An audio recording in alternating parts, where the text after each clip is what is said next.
मैं तुम्हारे लिए हर दिन कुछ नई चीज लेकर के आता हूँ।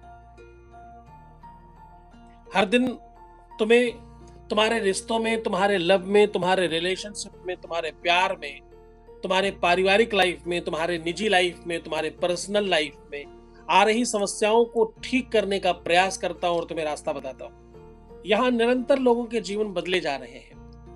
कई लोग अभी भी यहाँ भी हैं जिनको जिंदा बचाया गया है, जिनको प्राण दिए गए हैं, जिनको आसरा ही नहीं, होप ही नहीं, विश्वास ही नहीं, पूरा जीवन परिवर्तित करके दिया गया है। मैं अक्सर इसीलिए कहता हूं कि हमारे यहाँ केवल और केवल मरीज का इलाज नहीं होता, हमारे यहाँ मुर्दों का इलाज होता है।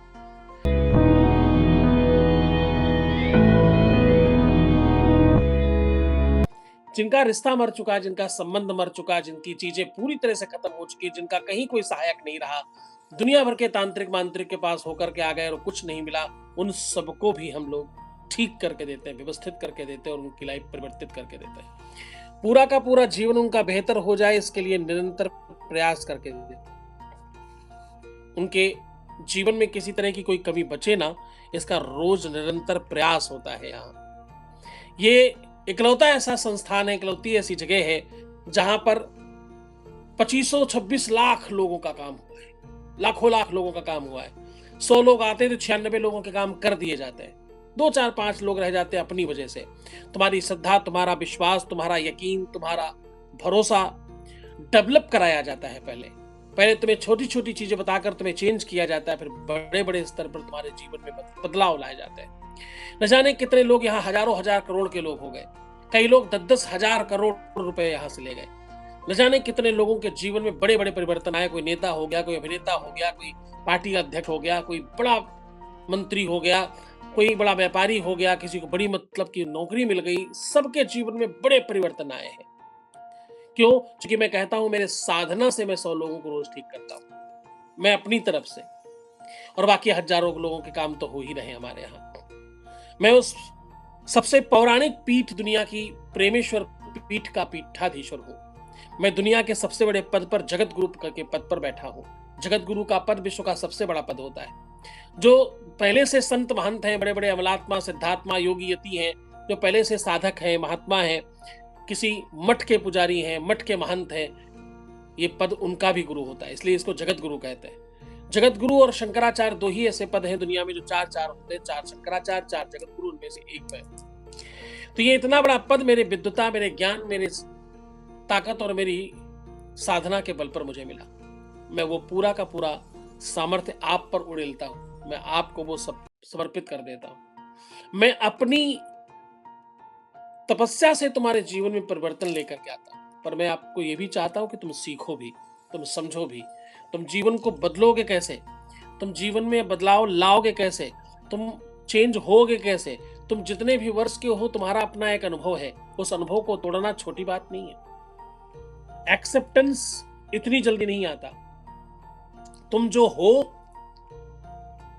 वैसे ही रहते हो, इसलिए रोज वैसा ही चल रहा है तुम्हारे साथ। तुम जैसे हो, तुम्हारा नेचर, तुम्हारा स्वभाव, तुम्हारी बातचीत का ढंग, तुम्हारा सोचने का तरीका, तुम्हारा देखने का तरीका सब वैसा ही है, इसलिए कुछ परिवर्तन नहीं हो रहा है। जब तुम इस धुरी को चेंज करके अलग करोगे, अपने सोचने का नजरिया, ढंग, तरीका, सब व्यवस्था चेंज करोगे, तो तुम देखोगे तुम्हारे जीवन में परिवर्तन आ रहा है। मुझे अंडरस्टैंड भी करो। मुझे पिताजी बोलते हो, तुम सालों साल से तुम्हारा जीवन परिवर्तन करके मैंने रखा है। हमारे पास ये 26 लाख लोग जो हैं, ये सबके सबको का मैं पर्सनली नाम जानता हूँ। ये सबके सब वो लोग हैं जिनके जीवन को मैं सीधा परिवर्तित करता हूँ। एक और बात कहूँ, जितनी देर तुम मुझे सुन रहे हो, जितनी देर तुम मुझे समझ रहे हो, मैं भी तो तुम्हें समझ रहा हूँ। तुम यकीन मानना, आज बस डटे रहना, तुम देखना तुम्हारे मतलब की बात मैं करूँ, तुम्हें ये समझ में आएगा कि मैं तुम्हारी सुन रहा हूँ। जब तुम मुझे सुनोगे धैर्य से और श्रद्धा से, तो मैं भी तुम्हें सुनूंगा। तुम भरोसा रखो इस बात का। तुम जो कहोगे, मैं अगले दिन वही बात लेकर के आ जाऊंगा। अथवा मेरा कोई वीडियो तुम्हारे सामने ऐसा आ जाएगा जिसमें तुम्हें वही सुनाई पड़ेगा जो तुम्हारा जवाब है। तो तुम अगर अपने जवाब चाहते हो, हर व्यक्ति के पास कोई प्रश्न है, हर कोई किसी न किसी प्रश्न को लेकर खड़ा है। पर जवाब किसके पास है? इसलिए सदैव जवाब अपने से श्रेष्ठ लोगों से लेना चाहिए। जो तुमसे किसी न किसी तरह से बड़ा हो उससे लो, कुछ नहीं तो कम से कम आयु में ही बहुत बड़ा हो, आयु का अनुभव हो सकता बता दे, हो सकता कोई नई चीज ऐसी बता दे अपने आयु के नॉलेज से और तुम बड़े हो जाओ। जरूरी नहीं है हर बार कि तुम ही सही हो, कभी हो सकता तुम गलत भी हो। इस बात पर भी सोचा करो, विचार किया करो। घर में कोई छोटा है या बड़ा है, इसके बजाय एक और बहुत आवश्यक है। श्रेष्ठ कौन है? उसको आगे बढ़ाओ, उसको बड़ा बनाओ। तुम अक्सर गलती कहां करते हो? तुम गलती क्या करते हो? सदैव कमजोरों को, गरीबों को और सबसे बेकार लोगों की तरफ तुम्हारा माया, मोह और ममता भागती है। इसलिए तुम्हारे जीवन में दिक्कतें और तकलीफें आ जाती हैं। इस देश की बड़ी विडंबना है, यहां एक व्यक्ति सफल होता है, उसके ऊपर एक व्यक्ति के ऊपर कम से कम 1000 लोग चढ़ लेना चाहते हैं, लद जाना चाहते हैं। और अगर वो ना अपने ऊपर लादे तो समाज के तमाम लोग उसकी तरफ हे दृष्टि से देखने लगते हैं। अरे बताओ, इतने बड़े अमीर आदमी, सगा चाचा भीख मांगता घूम रहा है, सगा मामा ऐसा करते घूम रहा है, सगा जीजा। अब ये सगा सगा सगा सगा करके भी 1000 लोग होंगे, सगा मौसिया, सगा फूफा, और फिर अपने रिश्तेदार ऐसा करता घूम रहा है।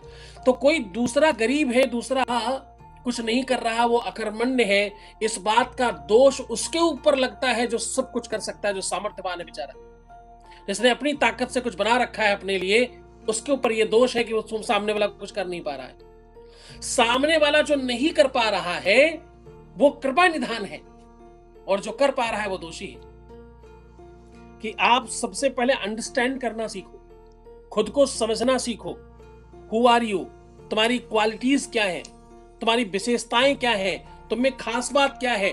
तुम सुंदर हो, तुम गुणी हो, तुम एजुकेटेड हो, तुम अच्छी बातचीत करना जानते हो, तुम व्यवहार कुशल हो, अथवा तुम अच्छे पाकशास्त्र में निपुण हो, तुम क्या चीज बहुत अच्छा कर सकते हो, पहले इस बात पर फोकस करो। घर ऐसे ही नहीं चलते, परिवार ऐसे ही नहीं चलते, खानदान ऐसे ही बड़े नहीं होते। इसके लिए हर किसी को लगना पड़ता है, हर किसी को प्रयास करना पड़ता है। रिश्ते खराब करने में सबसे पहला हाथ किसका है? उस व्यक्ति का जो कुछ कर नहीं पा रहा है, क्योंकि वो तो निगेटिव है ना, बात में गलत ही सोचेगा। जब सोचना शुरू करेगा तो सिर्फ गलत ही सोचेगा। तो सदैव रिश्ता खराब कब किसकी वजह से होता है? जो बिल्कुल बेकार होता, जो किसी काम का नहीं होता, जो सबसे ज्यादा रो रहा है, जो सबसे परेशान है, वही रिश्ता खराब करके बैठा है, खराबी उसने नहीं किया। और दूसरी एक खास बात, जिसने रिश्ता खराब किया है वो तो ये मानने को ही तैयार नहीं, ना ही वो ये समझ पाएगा कि रिश्ता मैंने खराब किया है, इसी वजह से लंबे समय तक खराब रहेगा। गलतियां अगर गलती लग जाए, अगर गलती पता चल जाए, अगर गलती मान ले कोई, तो वो बहुत बड़ा हो जाएगा। गलती होने पर ही नहीं होने पर जब रिश्ते सभी के खराब होते हैं। गुस्सा सबको आता है, समय सबका खराब होता है, कभी कभी किसी को भी बुरा लग सकता है, लेकिन ये सब कुछ जो मैनेज कर ले जाता है वही काबिल तारीफ है। एक और बात कहूं,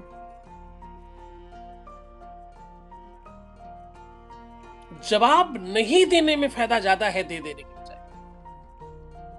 जब तुम जवाब नहीं देते हो तो तुम ज्यादा बड़े हो जाते हो, पर तुम्हारे साथ संकट यह है कि तुम बिना जवाब दिए मानोगे नहीं, बस इसीलिए दिक्कत है। तुम्हें यह ज्यादा जरूरी हो जाता है कि मैं पता कर लूं क्या दिक्कत है, बस इसमें तुम और खराब कर बैठते हो। तुम इस बात की तरफ ज्यादा भाग पड़ते हो कि क्या तकलीफ है मैं जान लूं, क्यों कोई नाराज है ये समझ लूं, और क्यों नहीं मुझे बता रहे हैं क्या तकलीफ है, मुझे बताया क्यों नहीं, आज ही पता करना है मुझे, तो बस ये और तकलीफ की बात है। इस प्रकार के संकट वो कीचड़ होते हैं जिसमें अगर तुम गिर जाओ तो छटपटाओगे जितना ज्यादा उसके अंदर, तुम और अंदर जाते जाओगे उसके। जितना शांत रहोगे, लेट जाओगे, तो उस कीचड़ से बाहर आ सकते हो। कीचड़ से बाहर आने के लिए कुछ और नहीं चाहिए, एक ही चीज चाहिए, धैर्य। क्योंकि धीरज धर्म, हाँ, क्योंकि धीरज धर्म मित्र अरुनारी आपत्ति काल परखी चारी आपत्ति काल। आपत्ति के समय धैर्य की बड़ी जरूरत पड़ती। धैर्य रखने वाला इंसान सबसे व्यवहार कुशल माना जाता है। धैर्य रखने वाला इंसान ज्यादा सफल माना जाता है। धैर्य रखने वाला इंसान बहुत बड़ा हो जाता है। धैर्य रखने वाला इंसान दुनिया में सबसे अमीर हो सकता है। धैर्य रखने वाला इंसान दुनिया में नेता हो सकता है। धैर्य रखने वाला इंसान शिक्षा संपन्न हो सकता है। धैर्य रखने वाला इंसान ज्यादा बड़ा माना जाता है। जो चुप रहता है, शांत रहता है। झगड़े और विवाद का मतलब क्या है? दो लोग बोल रहे हैं तो झगड़ा है, एक बोल रहा है और एक सुन रहा है, इसका मतलब तो कोई चिल्ला रहा है। हाँ? मैं एक पंजाबी के घर गया, दूसरा उसका पंजाबी छोटा भाई था। मैंने उसको पूछा, जी कौन कौन आपकी दुकान पे काम करता है? बोले मैं और मेरा प्राग मेरे साथ काम करता है। अच्छा जी, तो वो छोटे हैं कि बड़े? नहीं जी, वो बड़े हैं और मैं छोटा हूं। अच्छा, तो कौन सारा कुछ वहन करता, कैसे सब चलता है? बोले मेरा रब है साहब, मेरा भाई मेरा भगवान है, बस वो जो कहता है मैं वही मान लेता हूं। किसी का पति अच्छा ना निकले या किसी की पत्नी अच्छी ना निकले या उनके तालमेल अच्छे ना हो पाए या किसी कारण से वो रिश्ता टूट जाए, इसमें एक केवल जोड़ा नहीं टूटता, पूरे परिवार, पूरे खानदान टूटते और पूरे रिश्तेदार, नातेदार टूटते हैं एक दूसरे से। जब एक व्यक्ति जुड़ता है तो सैकड़ों लोग जुड़ते हैं और एक टूटता है तो सैकड़ों हजारों लोग टूट जाते हैं। ये छोटी बात नहीं है। और इसमें अर्थ हानि, धन हानि, मन हानि, संपत्ति हानि, बहुत सारी प्रकार की हानियां हैं। अगर तुमसे कोई टूट गया है, छूट गया, तुमसे दूर चला गया, तुम्हारा रिश्ता खराब हो गया, तो आज का दिन तुम्हारा है। आज अगर तुम रिश्तों में परेशान हो, दुखी हो, तकलीफ में हो, तो आज का दिन तुम्हारा है। तुम्हें क्या करना है? एक छोटे से बर्तन में, ग्लास में या लोटे में दूध लीजिए, उसमें 2 चम्मच दही डालिए, 1 चम्मच शहद डालिए और 1 चम्मच शहद डालने के बाद उसमें 1 ही चम्मच तुलसी के रस को डालिए। ये आपको पत्तियों से बनाना पड़ेगा।